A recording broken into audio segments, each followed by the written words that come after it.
mel ni ci Sénégal 7 ay juriste bu ku ci mel ni Pape Amadou Mbaye en tout cas moom ñëwaat na la nga xam ni ñëwaat na ci li nga xam ni moom moo cay daal di toftal ak leneen li nga xam ni war nañ ko ca daal def ginnaaw installation boobee mu mel ni indi na ci ay leer yu am solo étant lii di juriste ci Sénégal 7 ñu teewlu ko.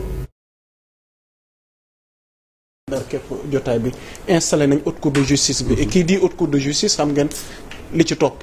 Tout à fait. Ok. Maintenant, par rapport à cette question, je crois que l'installation de la haute cour de justice Sénégal dañ ko def exception te principe la c'est-à-dire. Je dirais même banalité la. Tout à fait parce que loo xamante ne ni c'était un impératif à chaque fois que législature bu bees am ñu mettre ko en œuvre. nekkul leen loo xamante ne ni en tout cas ça doit créer ce tollé mais importance bi mu am en la matière mooy le fait que en tout cas Sénégal le régime en place hérité benn situation boo xamante ne ni c'est un peu catastrophique et le fait de dire l'expression n'est pas de trop puisque ñoom avant ñuy installé wu ay corps de contrôle yu bari publier li nga xam ne tey jii moom mooy ay rapports yoo xamante ne ni dafa épingler ay anciens dignitaires et même si moi je veux être réticent dans ce sens-là parce que épingler par un rapport n'équivaut pas à une culpabilité mais xam nga l'instauration de la haute cour de justice pourquoi mu nekk un impératif au-delà de la légalité parce que la haute cour de justice c'est une juridiction d'essence constitutionnelle prévue par les dispositions de l'article 101 de la Constitution et les modalités de son fonctionnement, de son organisation sont fixées par la loi organique portant haute cour de justice bi nga xamante ne Sénégal mettre na ko en œuvre depuis 2002.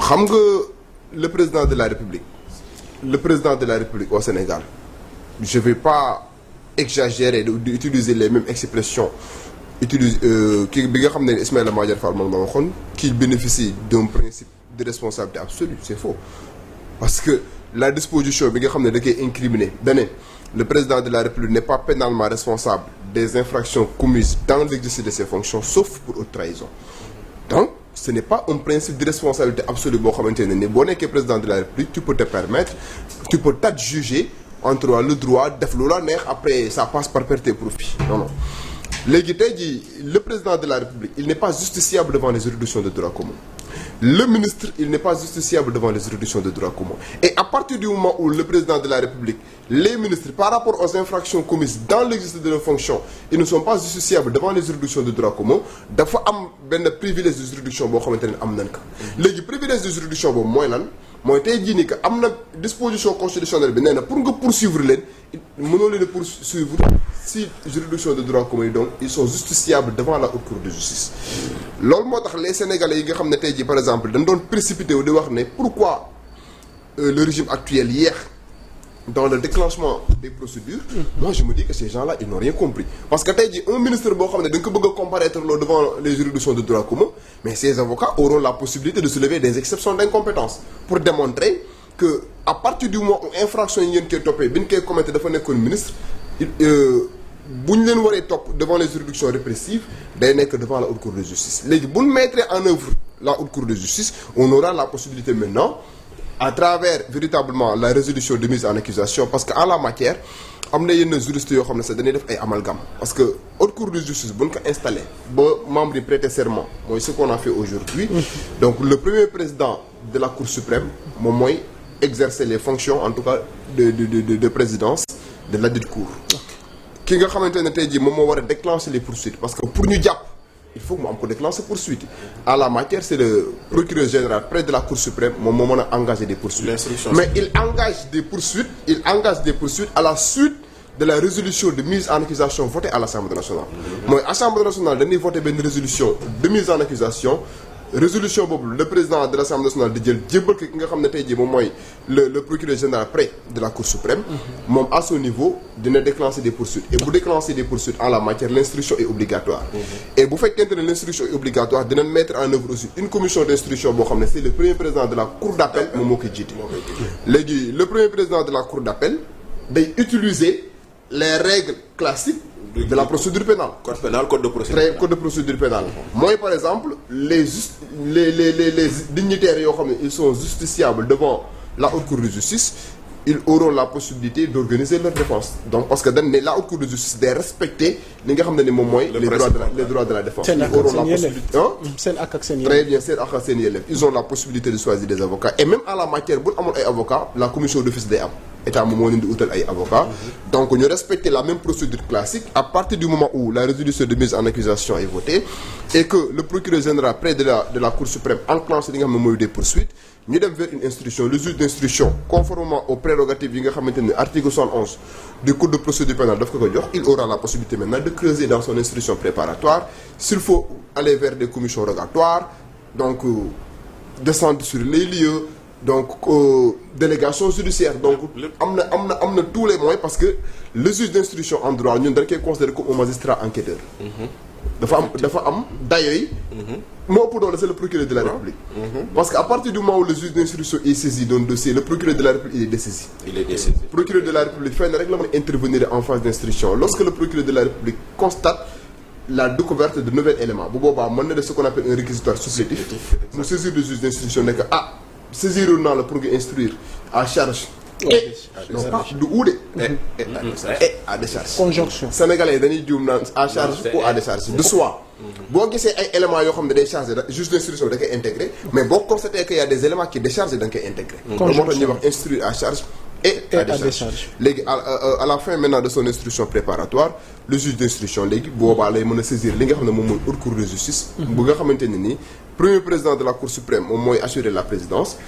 entouré en tout cas des députés yi nga xamante ne dañoo am fonction en la matière une fonction juridictionnelle parce que ñi nga xam ne ñoom ñoo war a comparaître devant la haute cour de justice am na même un pouvoir de récusation bu ñu constater par exemple que député bii nii kat dafa am ay conflits d'intérêts entre autres mën nañoo récuser. moo tax ñu am suppléant.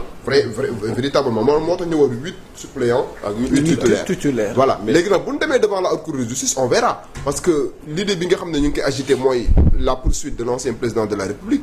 mais non moom il tuul laa bëgg mu ñëw pour ñu tëj jotaay bi waaw. voilà mais peut-être nga baal ma benn précision ci loolu noonu sur ce que vous avez dit là. dafa am lenn loo xam ne daf ci am solo mooy l'instruction. c'est obligatoire en la matière. L'instruction est obligatoire te instruction boobu kenn du ko kii tafata. non. il faut le faire en respectant comme vous dites les principes contradictoires les principes. Le principe du contradictoire le principe de l'égalité des armes le principe de la présomption d'innocence. de la présomption d'innocence. Voilà. Sauf que les députés qui ont été désignés par la haute cour de justice. Au moment de la mise en accusation ñoom ils ne votent pas. non duñ voter voilà parce que ça également c'est bon à préciser. ñuy jot a tànn. bu ñuy dem di def mise en accusation. ils ne votent pas. ok voilà c'est pour éviter des voilà exactement mais beneen bi xam nga haute cour de justice moom grand dañuy sonn rek mais c'est une juridiction politique. boo demee ci livre Ousmane Camara qui s'appelle Mémoire d'un juge. am na fu muy waxee naan. La haute cour de justice n'est là que pour donner un habillage juridique à quelqu'un qui a déjà été condamné avant l'heure.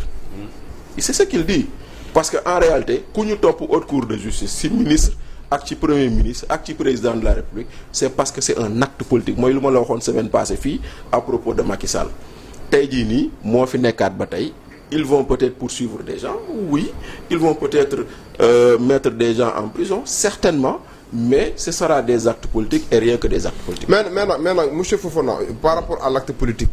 C'est une juridiction d'essence politique, d'essence. Je dis bien politique parce que... Moi j'ai répété Ousmane Camara. Non, je sais. Voilà. Parce que j'ai précisé dans mes explications que c'est une juridiction d'essence constitutionnelle. La Constitution, moi, la charte fondamentale, moi, organiser le fonctionnement des politiques, entre autres. Mais non. Au-delà de cet aspect politique, il ne faut pas perdre de vue que le premier président de la Cour suprême, moom mooy ñëw toog, ce ne sont pas les députés. Mais... Non, attendez le premier président de la Cour suprême moom mooy présider les débats. Les personnes yi nga xam ne dañuy comparaître devant la dite cour elles auront la possibilité ces personnes-là de se faire assister en la matière par des avocats. L'instruction sera respectée. Donc bu boobaa. Mais après le juré se retire pour délibérer. Maintenant le juré est composé d'hommes politiques. Mais attention, même si le juré est constitué d'hommes politiques, il n'en demeure pas moins que bu fekkente ne par exemple am na un débat contradictoire et qu'il y ait véritablement un imbroglio dans la décision. la voix du président en la matière day nekk leen loo xamante ne lu prépondérante lay doon. On avance. Voilà. Maintenant par rapport ma terminer je termine et je vais laisser le soin au sieur Thioune de poursuivre. Maintenant par rapport ak l'accusation de parce que li ma gëm mooy ñëpp ñi nga xamante ne tey ji laale woon noonu les anciens dignitaires yi nga xamante ne tudd nañ seen tur ci affaire yu bari war na noo leeral. ñu dem ñu saytu yoroon bi nga xam ne yoroon nañ ko Sénégal l'ancien président de la République aussi il est cité à U et à Dia par rapport à des faits yoo xamante ne ni amoon na dans l'exercice de ses fonctions on aura la possibilité le juge à travers les éléments yi nekk à sa disposition il saura qualifier li nga xamante ne moom mooy haute trahison parce que même bu fekkente ne il n'y a pas une acception juridique de la haute trahison il n'en demeure pas moins que juge bi am na un pouvoir d'appréciation souveraine mu xool faits yi nga xam ne nii mettre nañ ko sur les faits visés dans la résolution de mise en accusation est-ce que mënuñu ko appréhender comme de la haute trahison et bu boobaa day nekk un débat contradictoire boo xamante ne nii ok merci Thioune. waaw Thioune yow rek la ñuy déglu ñu terminer. man de. voilà mu ngi noonu mu nekk lu am solo loo xam ne nag daal dinañ koy amaloon ca plateau bu Sénégal 7 ki di Pape Amadou Mbaye doon ñëwaat ci lu soxal rek installation haute cour de justice waaye la nga xam ne moom moo ci daal di toftal lépp dafay daal di tënku ci mbirum yoon loolee war a nag mu ngay indi ay leeral ba bu ñu ca tollee yaakaar naa benn jafe-jafe war na ca mën a bañ a daal di am. wax ci leneen muy maître Moussa Diop en tout cas bi nga xam ni la mu